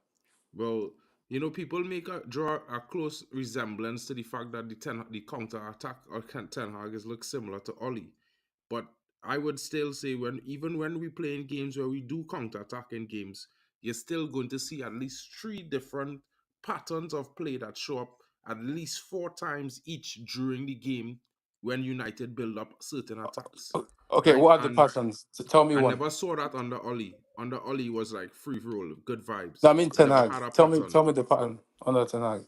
Well, if you look at recently, you would see one of the players take the ball out from the back. Usually, it was Martinez, but I think Johnny Evans was doing it in one of the games, and he was delivering the ball either to Casemiro or to Kobe Menu, and then Yeah, Bruno huh? would drop into the midfield and receive the Uh huh. pass, and he would give it to Garnacho, and then Garnacho, who was playing on the right, had his man on toast, so he was doing all the work, getting to the box, making the cutback plays, and Bruno was just holding that midfield area and passing the ball around to the different players who was available. And you would Okay. see that happen in more repeatedly in different matches. Okay. Now it happens as well with Rashford. when he starts really well in games, and so the hot speed heat maps used to look was starting to look balanced. Before Jarvis had shown one a few weeks ago where it was like heavily left centric, but now, Okay, yeah. okay. Hmm. Already from that description you give me, there's too many problems there. Too many problems. First of all, what I was expecting you to give me is some sort of set routine. Like Brighton, I'm not fan of the Zerbi, by the way, but Brighton, the players, the Dunk gets the ball, he puts his foot on the ball, attracts attention. They manage to play the ball into the box. From the box, you have Welbeck wide, you switch the ball, then they start to crash the box and they cut back. Man City, we know how that works already. Every player, Pep Guardiola philosophy since Barcelona days, every player on the ball should have 4 or 5 options. So it always looks like they're overwhelming you. They move ball from side to side, overload on one wing, and then they score. Yeah, but What you that just require explained to intelligent me, footballers, what, though. what We you don't what have you that. just explained to me is so basic from Yeah, United. So because you said, listen. wait, hold on. You Hmm. said Evans gets the ball, gets it to Casemiro. Already, that's duplication of effort because normally your DM should be picking up that ball, but fine, he gets the Why ball, would he your gets it DM be to. normally Wait, picking hold up on. that He ball? said That's he not the gets the system we ball, he playing, gets to though. Bruno, he gets the ball to Bruno in the midfield. Already, that's a big red flag. Your number 10 should not be receiving the ball in the midfield. Who He should be says receiving that? the ball Pep? between the lines. I I'll just tell you ask you. why. Answer that I'll tell you question. why. I'll tell Why? you why. Because Hmm. then you said he switches the ball to Garnacho. When he switches that ball to Garnacho, because your number 10 is not in the hole where he should be, Garnacho already lacks passing options because all he has is an underlapping run from Dallo, which is already being tracked by several people, including their DM and one centre Bro, back. that's And that's that is that's exactly why, subjectivity there, though. and that's exactly why a lot of our attacks end up being stale. Bruno He ends up looking operated as a slow. That's false exactly nine. why. False That's nine is a exactly why. different position as a number 10. If you're a No, false no, nine, your no, no, no. role is to drop down in the open No, space no. that, that the midfielder leaves when they drop down to receive the ball. No, That, no, that that's and that's that's a the working role tactic, of but the that's not false how we nine. play, though. That's not how we play. Hoyland stretches play. No, no, He no. doesn't Yeah, We're but drop talking into about that the holes. wasn't last there in couple the of game we're games. talking No, no, Bruno's about. no, been no, no, no, no. I'm not talking about the last couple of games. I'm talking about what is our usual system, not the last couple of games. And that's why I asked to Yeah, get me but an that's why explanation. I ask I, you, Bond. I was asking you just now, bro. Who says the DM supposed to collect the ball? Is that the Pep you know, way? you know what Is they that the say. Zerbi way? You know what they say. The proof is in the pudding. If what No, you I'm said just was a good asking. Like, system, listen, well, no, no, listen, no, no, no one because says Pep anything. for me plays the Johan Cruyff No, style of football from Mark, I Barcelona, agree. Mark, right? I agree. If you want your goalkeeper to be playing as a number 10, that's up to you. If it works for you, it works. But as I said, the proof is in the pudding. Our goal difference is -1. Yeah, but Last season, it was that's not Ten 0. Hag No, fault no, though. no, no, no, no, no, no, no. The problem is we struggle to create. That is the problem.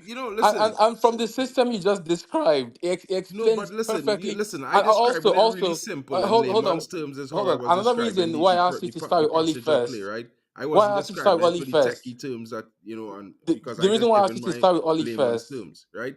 I just Wait, wanted to wait, explain to you, like, listen, wait. if you No, want to Mark is blame fine. minus goal No, Mark difference, is bro, fine. minus goal Mark is difference fine. could never be blamed on our manager, and I could Mark is tell you fine. why. I asked you to start with Oli first to show you that under Oli, the biggest issue I had wasn't really the players. I was against his appointment from day one. And that's why we said this thing like, oh, No, but look, listen, we I always hear you on score that miracle point, but goals. you see, it's Under like Ten Hag, we do not have a goal that we repeat, and and that that is is a how that problem. is That's the manager all fault. this. Because let Man me ask City you a have question, right? no Hold cut on, back. hold on, hold on, hold on. Stop. Because Yes, I yes, hearing you, yes. but And you're you know not why? You hearing know me. why? And you see, Wait, the hold on. Let me problem finish. is Let me finish. Wait. Let me finish the point. Let me finish the point. Wait, let me finish the mhm. point. As I said last time, you can have prime Golden State Warriors. You, mate, Mark, you cannot coach that team because you don't have the chops. You can have best players out there, but you need a coach to. They're going to inbound the ball. There's 5 seconds to go.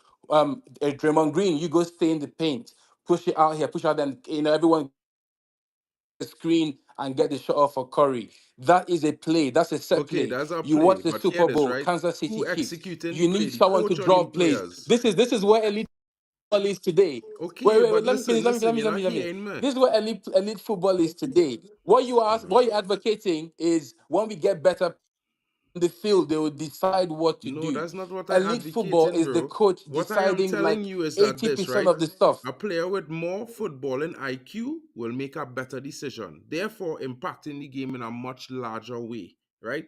We don't have really high I footballing IQ agree, players in abundance. 100%, Now, hundred stop, stop, percent. stop But just the now. Wait, problem is that wait. even the ones we have, there is no Which set. ones? There's a few of them, very few. The squad probably have like five, in my opinion, that I could tell you off the bat. These guys have high footballing IQs, Okay, right? Rashford is not one of them. You know what I mean? Just staying at mate, one time out of the gate. I just wanted to mate, explain to you. If Luke Shaw is another one, he don't have it. mate. Let me. Oh nah. You laughing, but I just saying it like this because I watch enough football to know that. Listen, I looking at it from this perspective, right? I see Rashford get so many chances, half chances. When I say half chances, was put in so many situations one on one with his defender, where his pace should have been used to get by that defender. And you know what he does? He stops and wait for the defender to come at him. I could count that 10 times a game, every game he starts this season, bro. Right? And if I could do that, you know what that tells me? That he's doing something wrong because he's supposed to be getting that ball and moving down the pitch with it, right? Because that's the directive he has. But the Well, way he let is me let me executing it is let me wrong. ask Bond one question before Jarvis steps in. Yeah, Bond, you're gonna answer this question after Jarvis because I feel like Bond, which just before why you think of the answer, just which manager? Oh, by the way, Mark, am I sounding better You're good, now? bro. Oh, yeah, just which in your I need you to give me, I'm not saying this, I need you to give me a manager that you think can actually, because you said you're not a fan of this Zerbi. Obviously you're not a fan of Eric Ten Hag. Um might not be a fan of Porter, but yeah, just want you to give me one coach that you think can actually come in here and use these same players and give us something for another 3 4 years without just the same players. Okay. Jarvis, what's your take all about this whole thing about First Ten of all, Hag style? Yeah, I'm coming, sir. Yeah, Ten Hag style and all of that. Yeah, go ahead. Are you asking me? Yeah, Yeah, Jarvis. Jarvis. Yeah. What's your take about Bonds talk about? Okay, what's the style of football and all of that? What's your input? It was a little bit hard to keep up because for me, I need to break it down when we talk about football because you have phases of play, and in football you have basically two phases of play. It's either attacking or defending, and you divide that into with possession or without possession. So what are we actually trying to say? Are we talking about are we talking about Ten Hag's attacking plan or his defensive plan? I think let's talk In about. possession or without possession, because I think we are all over the place right yeah. I now, think and I can't Bond made. Yeah, put my Bond made finger on mention it. of Bond made mention of the shots that we faced and all of that, right? That's Hmm. not just due to man individuals on the pitch. It's actually the way the coach set up his team. So let's talk about these old Ten Hag style from from the possible angle of the out of ball possession or the defensive phase. What's your take on that? We are not with the ball, we are under attack. So what's your take on the fact that we actually concede more shots? The defensive end or defensive phase of Ten Hag's plan. Well, when we sit in when we sit in our formation, it's not that easy to break us down. The problem is people always take us on transition because or counter attack or whatever you want to call it, because our team is stretched out, and to defend you need to be compact. So for us, one of the biggest problems defending is that we are not compact. We did it against Liverpool. We were extremely compact, and against Manchester City, our team was extremely compact, especially in the first half. But we don't see that often with Ten Hag. Um, and as I was mentioning right before Mr. Bond came in, I was a little bit harsh on Bruno maybe and Rashford, but for me it's about because you have the two types of styles when it comes to football. It's either control like Pep Guardiola is control, and you have chaos, and that's more Jurgen Klopp. And with Bruno, you get a lot of chaos. He runs all over the place, pressing like a madman defensively, and when it comes to offensively, he doesn't cherish possession. He takes chances all the time. When he receives the ball, he wants to try to create, and that's good. You need to take chances to create, but it's the level of chaos he provides to the team. So it makes it difficult for Ten Hag, because I know when you see Ten Hag's Ajax teams. He had two teams in the Ajax, the first and the second, but both of them were about control, much about control, keeping possession, playing out from the back, building overloads in the midfield, isolating an overload on one side, playing the ball over to the other side, setting up the winger one against one, and trying to create. But we don't do this.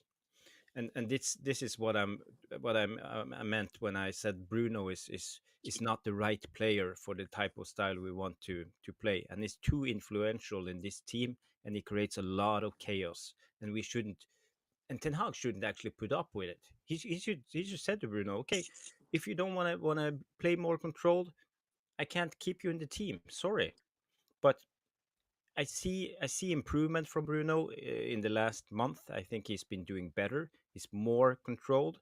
He keeps possession, but sometimes, and you see it in Bruno's eyes when he loses his mind, or he loses his cool, loses Mm. cool. He keeps, and then he starts running like a madman. He gets undisciplined. He runs all over the place, and every time he gets the ball, he only has one thought in his mind, and that's create, create, create. Try to get a goal, and he hoops the ball and pass the ball and lose the ball.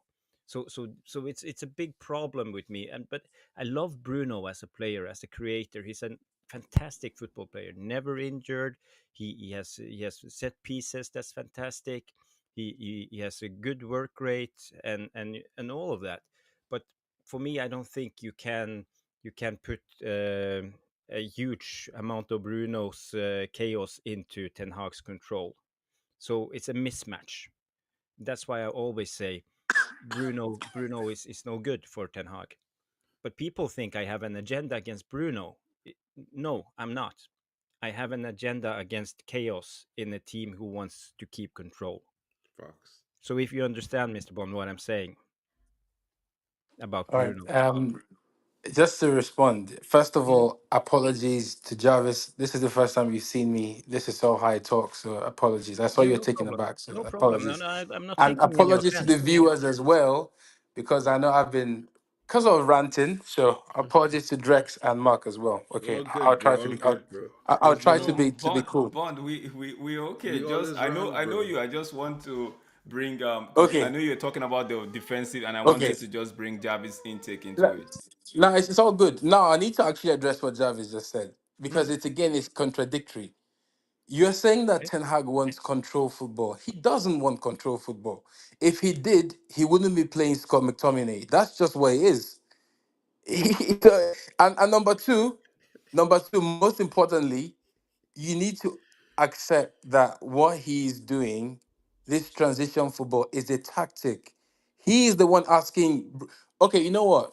Go and look at average position for the season. I've actually looked at that. Do you know who our furthest player forward is? Bruno. No, no, it's No, Rashford. you think it's Hoyland, it's It's Rashford. Rashford. It's Rashford. Yeah, I know. Yes, I because know. it's a tactic. The tactic is Bruno get the ball, play long to Rashford. That is Ten Hag's tactic. And you know why I know this is his tactic? Because when Bruno goes to Portugal, people who feel like, oh, Bernardo is such a techie baller. No, no, no. Bruno is the star for Portugal. Not even Ronaldo. Bruno doesn't have any issues for Portugal. And I tell you what, because this football thing is such a funny game to look at. The last match, Man City Liverpool, do you know why Pep took off De Bruyne? Pep came after the game and said he wanted control. People were like, what? Hold Mm-hmm. on. So wait, De Bruyne was giving the ball away. Guess what? Newsflash. Every season, De Bruyne gives the ball away more than any player in Europe. Mhm. For a lot of the time, it was Messi. then it became De Bruyne, and number 3 is Trent Alexander-Arnold, because Mm-hmm. these players are high risk players. Do you know the difference between us and them? The difference is these teams are so well set up that when De Bruyne spams the cross and he misses, their high press and the counter press is so good that they get the ball back and start again immediately. When we Mm-hmm. lose the ball, on the other hand, it's chaos, as you said. It's all the Mm-hmm. way counter attack the other way around, and that is the system issue, and that's also a player issue as well because we don't have athletes. But then, is Rodri an athlete? Nah, I don't think he's an athlete. But the way the team is so set up, the way the players are in the right place to intercept the ball, that is a difference. When Pep was at Barcelona, which players had the highest yellow cards? Trivia: 3 players. Samuel Eto'o, Lionel Messi, David Villa. His front 3 players because they pressed like machines. And Pep always said this. He said his team was the worst team in the world off the ball because Barcelona didn't have the best defenders. We all know that. But the system, who would have thought that an Eric Abidal, who had cancer earlier that season, would comfortably tame Anthony Valencia at Wembley final? Who would have thought that? Carlos Puyol, a right back by trade, playing centre half. Gerard Mm-hmm. Piqué, a guy who probably would never have been in the Premier League. These players all bullied us in that final, the 2 Mm-hmm. finals. So Mm-hmm. the point is, it's a system issue a lot of the time. With Bruno, I'm telling you, this thing is tactical. Every time he gets the ball, he's being told to go long, and it shows in the average position of his season. Now, another thing about defense, you talked about our defensive shape. Mm-hmm. I'll bring you a player, Marco Carrick. Prior to Bruno, he was my favorite player at United. This was even through the Ronaldo years. Carrick was my favorite player because I thought in that team, maybe minus Scholes, he was the best football mind in that team. Do you know how many red cards he had in his 428 EPL games appearances? I don't know. Zero, Probably not. zero. There was a season he went through without a single yellow card. Why am I bringing this up? Look at Casemiro. Casemiro always looks overworked. It's a system issue. Fergie knew exactly how to set up his team. Fergie knew the right mix. You had Darren Fletcher right next to Yeah, but Carrick we do for have the big that right games. mix, bro. So No, you've no, no, no, compared no, us a no. little bit The to. point is, no, I'm getting somewhere with this. The point is, Carrick to me is a superior player to Casemiro. It's not even close. But the issue though here is the setup exposes when you know a setup is not good, it brings out the worst in every single player you have. I'll give you one more example before I pass on the microphone. Before Juan Mata comes to United, Juan Mata is Chelsea Player of the Year. He had the most assists in the league. He then comes to play for David Moyes. Moyes decides to play him as a right winger, and suddenly the whole world realizes, hold up, he's actually slow, you know. That is poor coaching. When your coaching is not good, it brings out the flaw in every single player. And that's why, even if you had brought prime David Silva to play for David Moyes, it would have had the same outcome. It's not a player issue. The system would have exposed its flaws. You have so many other players that I'm so sure they'll get moved on to another team and they'll look fine. Some clearly are not United grade, like Mhm. Sancho is not, but some of them that we look down on, they'll be fine elsewhere. And that to me is all about coaching. It's coaching, coaching, coaching. Because I'm not seeing anything yet so far that tells me. And again, Drex, you said, I hate Ten Hag. No, I don't. Actually, I need to answer your question. Which manager will improve us No, right no, now? no. I Bond, I think didn't say you hate maybe, him. I said bias. I didn't say hate. yeah, I yeah, don't use the bias. word Okay, hate. okay, okay, okay, okay, fine. If you ask me which manager can replace him right now, honestly, we don't have many options. I would say maybe Nagelsmann. Maybe. I'll see what he does with Germany. His Bayern time was a bit, let me see what he's done with his life. But he's still 36, Blood. 37 this year. Let's see what he's doing with his life. But the point I'm making is, even if I want Nagelsmann to stay for another year, don't deceive yourself that it's a simple matter of changing the players. It's a lot more than that. He needs to do a lot of work on himself. Ten Hag, tactically, he's not there right now. He's nowhere near there. There's some little things that you expect from a team, and you say, okay, the rest is player. If this team's issue was scoring goals and the system was set up well, you expect that we're creating like this huge number of chances, but the issue is finishing, right? That's what you expect. But what we have now is our goalkeeper missing more shots than the dregs of the league.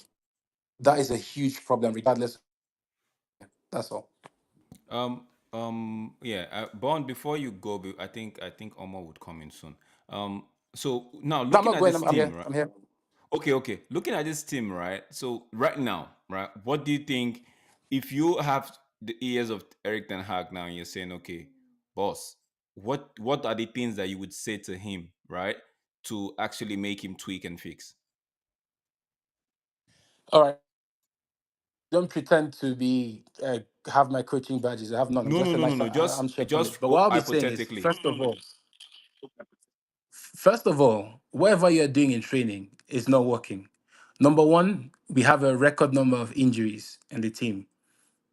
We've seen leaks, we've seen all sorts of things that the players have been overworked. That's an issue. The great man Fergie, there's a story about how players like Gary Neville, gigs towards the end of their careers, they came in specific days, got what they need. You need to lighten the load because these players don't look fresh. Team that plays once a week, that's number one. Number two, put more emphasis on actual possession football because these players, the do you know what it means, technically speaking, to be playing in the Premier League? In the Premier League, if you're a Premier League player, things like first touch control, all those things are given. Then if you play for United, those things are even the next level. Have United players. These players press better than we do right now. And I know this, that's just a given. So he needs to work on that. Number three, first. Um, After the dark days of United, so we had a glorious era 2002 when we had Van Nistelrooy, Scholes playing behind him, Oli on the right sometimes, Vera and that disintegrated. We got Kleberson, Jemba, Fortune played a lot. It became weird. Then we got to 2004-5. Alan Smith played in defense and midfield. It got a bit messy, but in one window he sorted out the defense. The thing he did was he bought Vidic and Evra one window. Then he bought Carrick in one window, and he bought Tevez one window. So he sorted everything out from the back. The bare minimum is to defend properly. The hardest thing to do in football is to score. Defending is actually easier than scoring. Sort that first. After that, build upward. That's my advice to him. And that's if he's another season.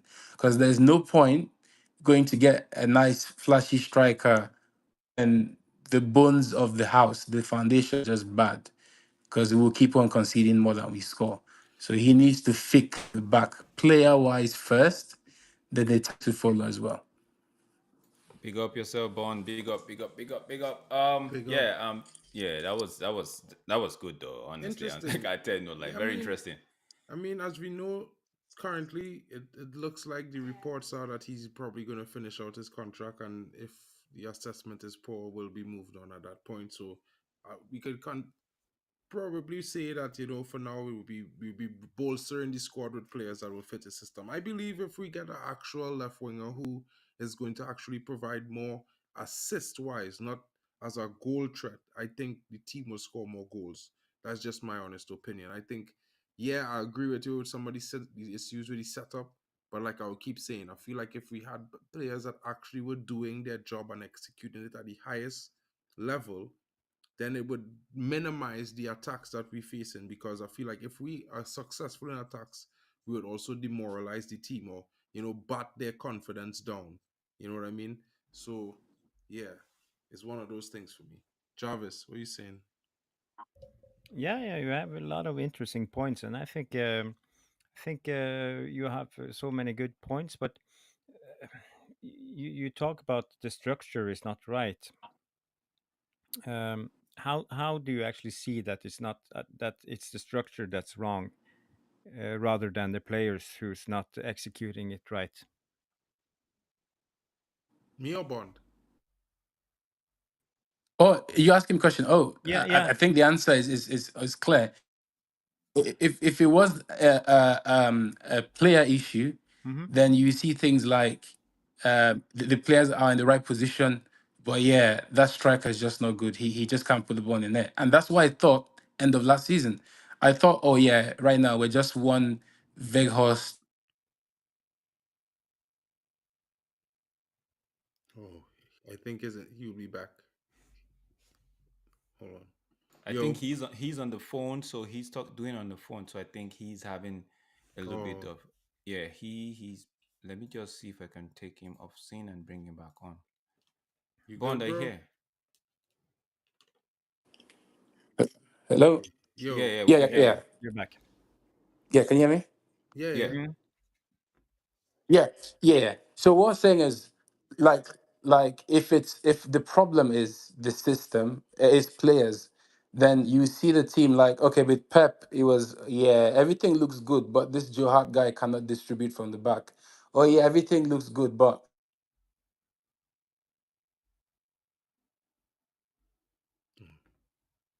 Okay. I'll bring him back when he comes back. But Yeah. Yeah. I'll try to answer the question from my perspective. I don't know. For me, I can't. I wouldn't say it's basically the structure because from my perspective, I feel like if I'm gonna compare it, I can't really compare to basically compare to Pep because from my perspective, you know, when a player's making mistakes, that's a player problem. You know what I mean? If a player's in the right position, then it's he's the right player. Then it's probably the coaching. I just think that's my perspective on it. But I think he will probably give you a different perspective, and Drex will certainly give you a different perspective. You know, He's for me, right? For me, it's a case of I know Ten Hag has his own flaws. Nobody we can't be taking that away from him. He has his own flaws, right? And I don't know what else to say. Bond has said a lot of things that I've actually said before, but I'm actually like, you know what? Let me just, because I've seen these players for three different managers, right? So I want to see I know what this manager can offer us as a coach, right? We've seen it, like what Jarvis said. At Ayers, he had two separate teams, right? And the core of those things were possessions. I want to see a proper structure behind. I know a lot of people are saying, okay, why wait? Why don't just start the whole regime with your new coach and your new and with everything and the structure, right? But I just feel like it's not a case of if we might regret letting him go. It's a case of what has he got to let him be. Let him have that thing that we would all now say, okay, come to a conclusion and say, okay, you know what, this guy had this structure and still can't cut it at this level, right? So until then, that's what I'm just trying to say. Until then, I would just give him what the minimum, which is get him to have the likes of Dan Ashworth, Omer Barada, the recruitment head, and all of that. Let them sit together, like we all said before. Mr. Bond and a few persons came in. Like the club, the owners, the Trawler Group are saying this is the kind of football they're going to decide. The kind of football, and if the manager is not going to be delivering that for them, then the manager can might as well go. So let this guy come in. These guys come in and say, okay, Ten Hag, this is how we want to play. Can you give it to us? And if the manager say yes, I can, then he's on. For me, the last year of his contract is like a probationary year for him. If he doesn't deliver even after 6 months, Mark, you're here. I've already said it. If he doesn't deliver by December, he should go. Like you said, I've I said it mean, several times. Yeah. I So feel that's like my own giving take. him a full season is the only way. That's just how I No, just Mark, look I'm at saying things. if he doesn't deliver, right, then he can go. If whatever the Trawler Group decide at that point and say, okay, you know what, we heard you when we had this conversation. We try to give you, okay, you know what, if the Trawler Group are going to say, okay, with what we want to do, you can do it for us, but this is what we're going to do. 2 summers. We give you a minimum of 2 summers, a maximum of 2 summers, right? And Hmm. after 2 summers, we'll review your case. But in that time, we need to see some level of progression. So if Yeah, there's no progression, then that's what I'm saying. If there's no progression, therefore means the Trawler Group are not convinced. And if they're not convinced, they would have to let him go. And if whatever they want to do at that point, I don't have a say. I well, don't have an objection to that. I agree That's with you just my on the bottom line. fact that and you should decide whoever they decide and whoever they do. We need to respect that as fans because at the end of the day, with the appointments that they've been making so far, I could see that I could assume safely that they're trying to get us best in class or top professionals to get us back to where we want to be. Now, my only thing is the cost. How are we going to spend to afford those things? Because as you know, FFP is looming and we don't really have that much in the tank in terms of finances. There's potential that we could spend upwards of 200 million in the summer, but we're not too sure if that potential is based on sales or we just going to have a 200 mil plus budget straight out the gate. So my thing is that for me, a manager for me, always should have 3 seasons minimum. And the most important part of a manager changing over, especially when you're changing system, because everybody talking about Ineos going to design a style of play, when basically, I think all the managers they will probably be looking at playing the same expansive attacking style of play that Eric Ten Hag is trying to play. Now, the biggest thing for me is we do not have profiles, as backup.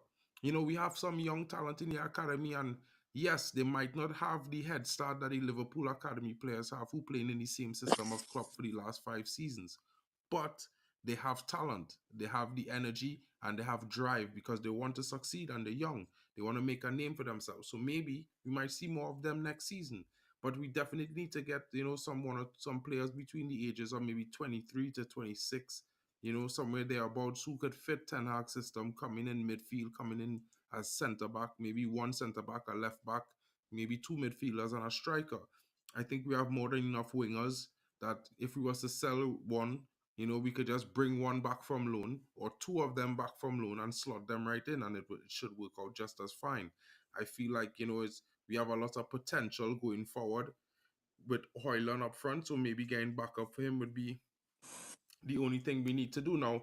Last season, Bond, I'll just say this before I let you come in. You mentioned that last season you thought that after we get a striker, we should be kicking on.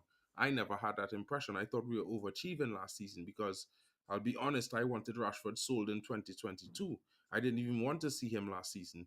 So the fact that he was here for me was a disappointing thing. And then when he had the 30 plus goals, yeah, I was happy, but but in a way, deep down I was sad because I was like, no, we're never gonna get to sell him, which was always the biggest thing for me because after 9 seasons, honestly, I could only say that the two best seasons I've seen was 2019 and last season. After that, I've been hoping he come good most of the season, every season. So, I'm all for change. It's going to be something different. And yeah, Eric Ten Hag, I like him as a manager. I think he's not bad tactically. I feel like, yeah, all managers might make mistakes, and I feel like, with all the adjusting he had to do in the various different situations and positions this season, especially in defense, any manager would have issues. The team would not be consistent. So to me, I'm not going to be too mad at him for that, and I will still place most of the blame on the players' execution because at the end of the day, when they on the field, bro, if they don't want to listen to our manager's instructions and they don't, it's either he hook them off the field or he hope that that they do whatever they're doing, they get a goal from it. So basically, you can't really hook the whole 11 off the field. At the end of the day, it's a game that you need to get results, and you want to have your best players on the field. And like it or not, Rashford, Bruno, these guys are of the term best players at Manchester United right now. So it's what he doing his best with what he has left. Yeah, I think back to what I said earlier. Giving Ten Hag grace here after last season, I even really thought that we could have finished even second last season if we didn't have the injuries. And the reason he had the injuries is because he refused to rotate the team. And when we got to January, February, the whole thing fell apart. And again, that's another lesson for Ten Hag. I think to be a United manager, I was having this conversation with a Real Madrid fan, and I said it's actually the most coveted job in world football, and it's probably the hardest. Real Madrid, they sort of when they went through the era of burning managers, Jaunde Ramos, Ben Schuster, they just went through managers. It sort of lost its prestige. But United is just that attractive that I think most managers will still come. Point I'm making is if you do not adapt on the job, you will fail. And that's something that struggled with. Ollie let Maguire take him down to the last game, and he never realized he had to make that change. Um, with Ten Hag last year, I thought we were one Ericsson and Weghorst change away from competing this year, and I really meant it because the season before Oli left, he got the team into a good situation, and then the board had to just go get Ronaldo. They just had to mess the whole thing up, and then Ten Hag seemed to get the team back to that place. Because if you remember, one thing I do credit Ten Hag for, even though I didn't like it at the time, was that in the big away games, he tried to give the opponent a game. He actually tried to do that. Um, Unfortunately. But again, think back to games like the Barcelona game. Barcelona were in a really good time in that time, and we beat them, and we should have beaten them home and away. So I thought, this team is just a few players away. And then start of this season, I think the mistake he made was that he tried to rush the evolution too quickly. What do I mean? The idea of playing Casemiro as a sole DM and have Bruno and Mount as two roving eights. That is a year 3/year 4 situation. Let me explain. When Pep started his evolution at City, and you can think of how he played like Yaya Toure and Fernandinho, or Fernandinho and Fernando. He always bolstered the midfield. It wasn't just one person. And then after a period of time, when the model really matured, he could even put like Gundogan and you know and then De Bruyne as the midfield too. And Fergie also reached that, I call that goat level. When Fergie would turn out Darren Gibson and Fletcher or some random combination. In fact, there was a time he played Darren Gibson and Park, and we beat Arsenal 2-0. Midfield too. So Fergie's model really got mature, and that's where Klopp is right now with Harvey Elliott and Endo and these guys. To me, it felt like Ten Hag just felt, yeah, I'm gonna rush the evolution of this model. And in his second season, he changes what was a stable midfield and tries this thing. And as if that wasn't bad enough, he then goes gung ho with this transition football thing, and he has never recovered from that.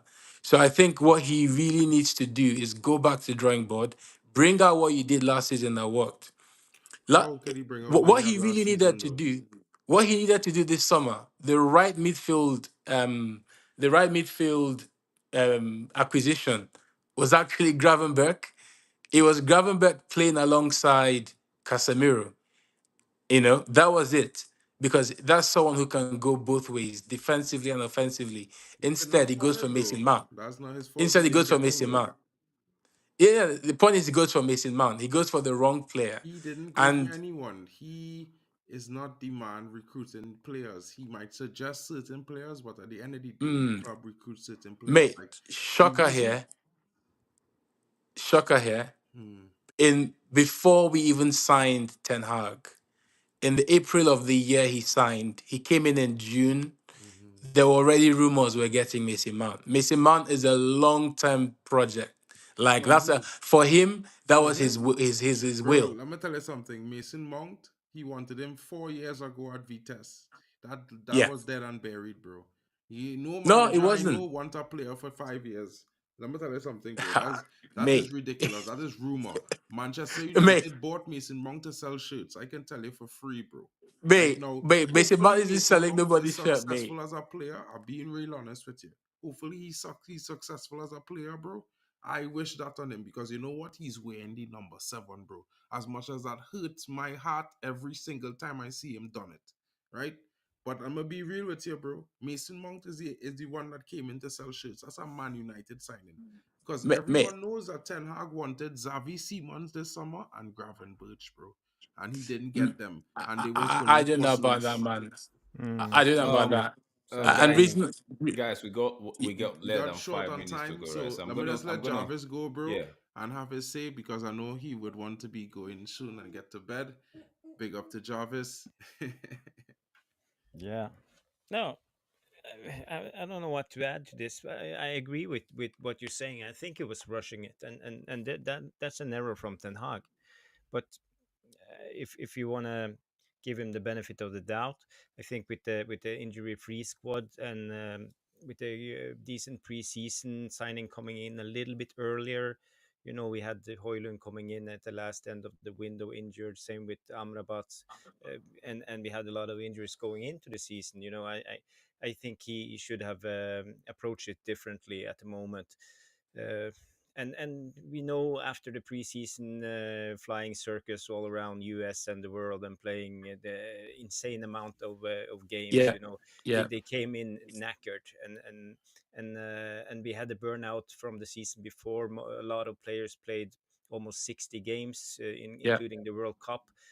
7,000 minutes of game time for Bruno, 6,900 for the Gea, 6,800 for Rashford, I believe, something in that bracket. Don't take me on the exact numbers, but something like that. And this is the result, and you see his fault.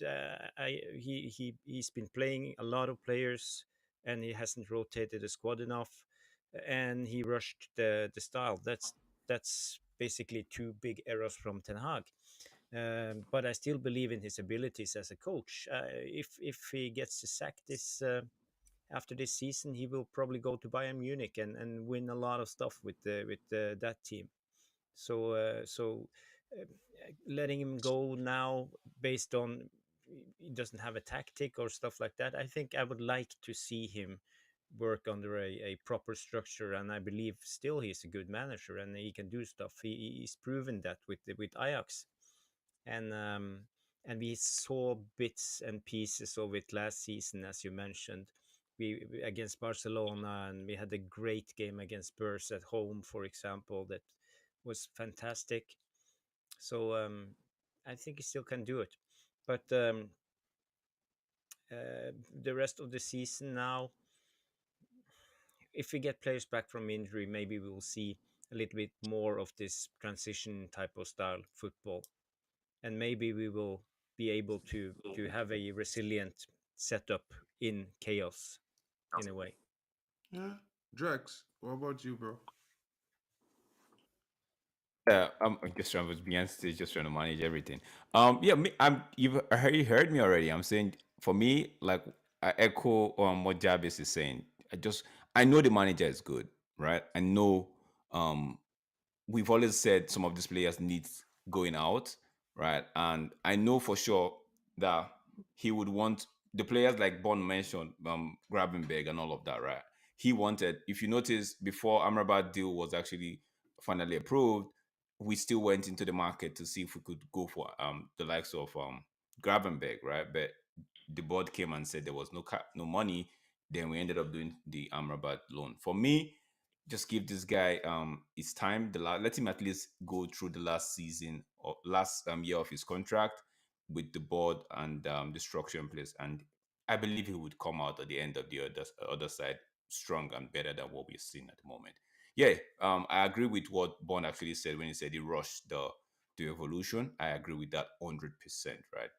Big But up, big because up. you're asking yourself, how did we do so much better last year, and all of a sudden it's looking like this is not the same coach or this is not the same team that did that. So I agree with that statement 100%. Yeah.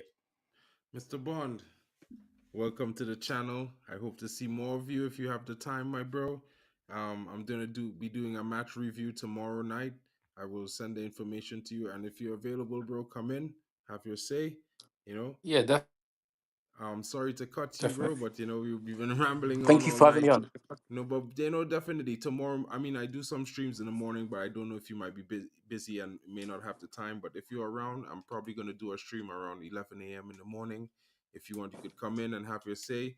But I'm definitely doing a match review on preview on the game against Liverpool tomorrow night. So guys, stay tuned for more. Thank you so much, Jarvis, for coming in. Big up to you. It's always a Oh, big pleasure up, to have you Jarvis. here. Always a Big up. pleasure. Big Drex, up my yourself, bro, Jarvis. you know what it is. I don't even have to say it, bro. All right. Everyone, smash the likes. Don't forget to Yep. subscribe. Thank you for those Yeah, who have I been want to watching just say on this X quickly. because I'm Those live on watching X for on the first time tonight. yeah, those watching on X, please, if you can give Mark a follow at United Max. Also, if you can come to YouTube and just take the man to we are on the road to I think 200 subscribers. If you can come down to YouTube it's not a journey too far. It's just a click away down to YouTube, and just subscribe to the man's channel as well. And also you could catch the Jarvis man on Jarvis MUFC here Realist on TV, MUFC Realist TV also himself, and Meek, on the right? Realist Therapy as well. Yeah, And and don't also on the forget to Realist check Therapy. Drex Yeah. out on his channel, which is DHub TV. Big up to you, Drex. Yeah, Sorry. man. I just want to say a big thank you to everybody, especially those on X. A big thank you to everybody that pulled up, that's still on the stream at the moment. We have 31 persons watching. We say a big thank you to you guys. A big thank you to the panel. Big thank you to Jarvis. Thank you, Bond, for actually pulling up and giving us I feel like every time I see Bond now, I'm gonna be holding my two pistols by my side, because the man is coming gun blazing. We're gonna go back and forth exactly like that. So a big up to you, bro. I like it though. Big up to you. I No, the enjoy man has good having you on takes, stream bro. all the I like time. his. Yeah, I like the way he looks yeah. at the game. I might Yeah. have some Yeah, you can find me differentials on with him, Twitter but as it's well, all Mr. good. Bond. Or Mr. Bond on Twitter. I'm gonna follow you. Do you want to leave it on the chat so I give you a follow as well? Mark, take it away. We have barely less than 4 minutes to All wrap right. up this. Big up to everyone watching. Thank you so much, Satchif KennyFANtv. Big up to you, Imran Khan. Big up to you, Omo. I see you were trying to come in, but you didn't, stay long enough so I could have bring you on. Every time I just about to bring you on, you disappear. Big up to you, GB. Big up to Craig Warby. And big up to everyone. Box, you know what it is, my bro. We'll see you all tomorrow for the match preview as well. We're gonna see you all for the happy hour. Those of you who know it, come in, play the Kahoot with us. It's football trivia. I'm pretty sure you're gonna have a good time. Get your drink. Big up. Thank you very much. Hope you have a good night, guys, and we will see you all tomorrow. It's been your boy MarkN MUFC fan, Jarvis over here, and Drex there. Mr. Bond left, but you know what? He'll be back tomorrow. Have a good night, guys. Good night.